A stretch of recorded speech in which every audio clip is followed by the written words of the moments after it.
O Umar, has the time not come for your heart to submit to Allah? Tears fell. What had began in a small house on Safa had now filled the city with the light of conviction.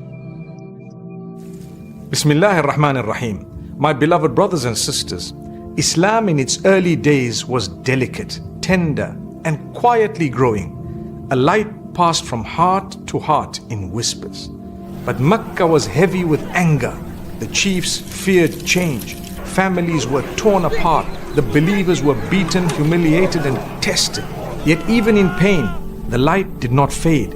It only grew stronger, for Allah guides hearts in a way we cannot predict. Sometimes, the heart most distant is the one closest to being transformed. And soon, the one who wished to silence the message would become one of its strongest protectors.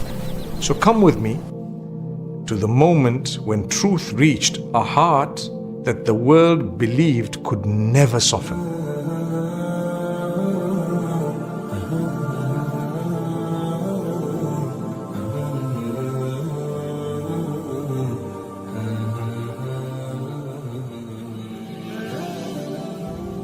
The persecution in Mecca deepened.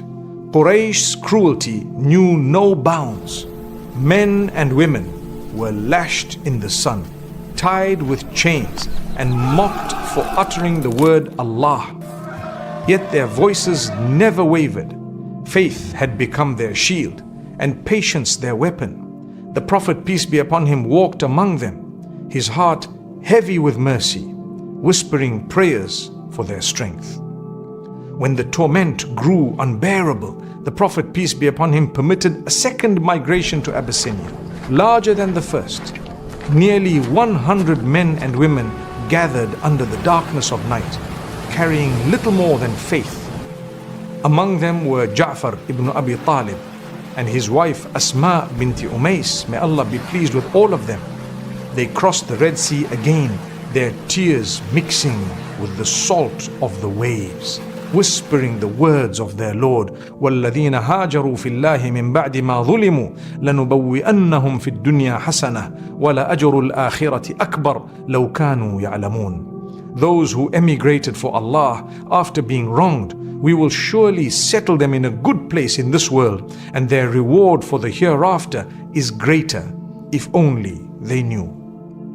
In Abyssinia, they were received once more by the righteous king, An-Najashi. Quraysh sent Amr ibn al-As again, bearing gifts and deceitful words, but the king's heart was firm. They are safe in my land, he said. No one who seeks refuge with me shall be harmed. The believers wept in gratitude, and their prayers rose from the valleys of Habasha to the heavens. Meanwhile in Mecca, the Prophet, peace be upon him, continued his call, quietly yet fearlessly, in the home of Al-Arqam ibn Abil Arqam, near the hill of Safa. There, the first small circle of believers gathered, learning the verses of the Qur'an as they descended. Words that broke idols, not with hammers, but with truth. Among those hearts still hardened was a man whose strength was feared by all, Umar ibn al-Khattab. Tall, fierce, his eyes burning with pride, he could not bear to see Quraysh divided by this new faith. One day, his anger reached its peak. Sword in hand, he set out to end the matter once and for all. I will kill Muhammad, he declared. On the way, he met Nu'aym ibn Abdullah, who said, before you do, know that your sister and her husband have embraced this faith. Rage surged within him. He stormed toward their house, the verses of the Qur'an echoing faintly from inside. When he burst through the door, his sister Fatima tried to hide the scroll. In his fury, he struck her, and blood fell from her face. The sight broke him. Shame replaced his rage. Give me what you were reading, he said softly. She replied, you are unclean. Purify yourself first. He washed, then opened the parchment. his eyes fell upon the words, طه ما أنزلنا عليك القرآن لتشقى إلا تذكرة لمن يخشى تنزيلا ممن خلق الأرض والسماوات العلى. طه, we have not sent down the Qur'an to cause you distress, but only as a reminder for those who fear Allah, a revelation from the one who created the earth and the high heavens. The words struck his heart like lightning. The sword fell from his hand, his eyes filled with tears. He whispered, "Show me where Muhammad is." Moments later, he stood before the door of Darul Arqam, where the believers had gathered in secret. Inside, they heard heavy steps and fell silent. Hamza, may Allah be pleased with him, drew his sword, ready to defend. But the Prophet, peace be upon him, said calmly, "Open the door. If he has come to seek the truth, guide him to it. If he seeks harm, we will deal with him." The door opened and Umar entered, sword still at his side. He looked at the messenger, peace be upon him, his breath trembling. The Prophet, peace be upon him, placed his blessed hand upon his chest and said, "O Umar, has the time not come for your heart to submit to Allah?" Tears fell. Umar dropped to his knees and said, "I bear witness that there is no God but Allah, and that you are the messenger of Allah." The house erupted in takbir, their voices shaking the walls. The news spread through Makkah like fire. Quraysh could not believe what they heard. Umar, the enemy of Islam, had become one of its pillars. From that day, the believers no longer hid. Umar said, "O Messenger of Allah, peace be upon him, are we not upon the truth?" The Prophet, peace be upon him, said, "Indeed." Umar, may Allah be pleased with him, replied, "Then why do we hide?" He marched with the Muslims towards the Kaaba, 2 rows, one led by Umar, may Allah be pleased with him, the other by Hamza, may Allah be pleased with him.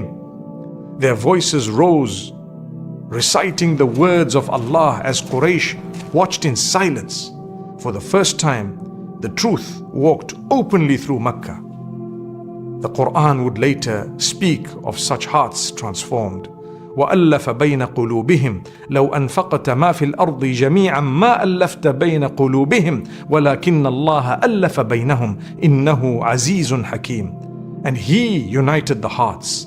If you had spent all that is in the earth, you could not have united their hearts, but Allah united them. That day marked the turning of hearts.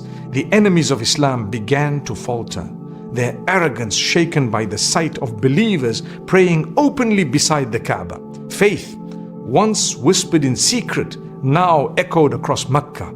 And among those echoes rode a strength no power could silence. The Prophet, peace be upon him, looked upon his companions, men and women who had endured hunger, exile and pain, and smiled. What had begun in a small house on Safa had now filled the city with the light of conviction. The message of Allah was unstoppable. And in the stillness of the night, the believers prayed together, their hearts trembling at the words of their Lord. الله نزل أحسن الحديث كتابا متشابها مثانية تقشعر منه جلود الذين يخشون ربهم ثم تلين جلودهم وقلوبهم إلى ذكر الله. Allah has sent down the best of speech, a book consistent in its parts, repeating its lessons. The skins of those who fear their Lord shiver from it. Then their hearts and skins soften to the remembrance of Allah. The fire of persecution still burned, but now it met the steel of faith. For when Allah turns a heart, no hand can turn it back.